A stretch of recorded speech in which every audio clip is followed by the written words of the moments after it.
ખેડૂત મિત્રો, આજે તારીખ 1/2/2024ના રોજ અત્યારે અમે આ વિડીયો બનાવી રહ્યા છીએ ત્યારે ભારતીય સમય મુજબ 8:45 આસપાસ અમેરિકાનો ન્યૂયોર્ક કોટન વાયદો માર્ચ 2024નો જે ચાલી રહ્યો છે તેમાં લાલ ચોળ રિકવરી તરફી તેજી જોવા મળી રહી છે।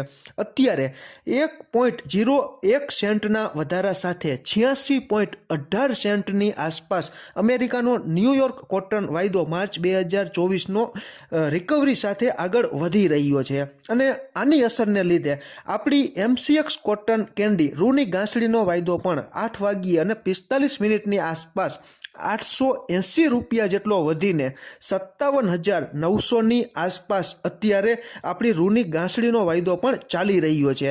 આપણા રૂની ગાંસડીના વાયદામાં 1.54% જેટલો વધારો અત્યારે થઈ રહ્યો છે।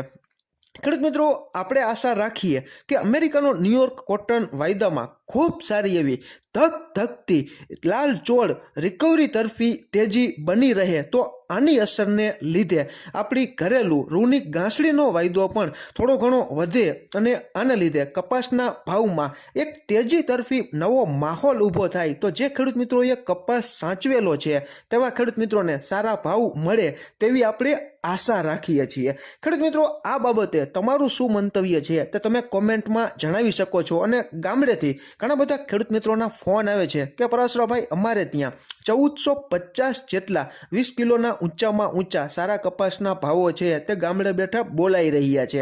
ખેડૂત મિત્રો, જાણકારીના હેતુ સાથે જ તમારા સુધી આ માહિતી અમે પહોંચાડી છે। અમે ક્યારેય કોઈ પણ પાકની લેવડ દેવડ અંગેની સલાહ છે તે નથી આપતા। તમને જે યોગ્ય લાગતું હોય, તમને સૂઝતું હોય અને તમારા ખુદના ભરોસે આર્થિક જોખમ સહન કરવાની તમારી શક્તિ હોય તેને ધ્યાનમાં રાખીને તમે નિર્ણય લઈ શકો છો કે મારે મારો કપાસ રાખવો કે વેચી નાખવો। અમારી માહિતીને આધારે તમારે નિર્ણય લેવાની જરૂર નથી।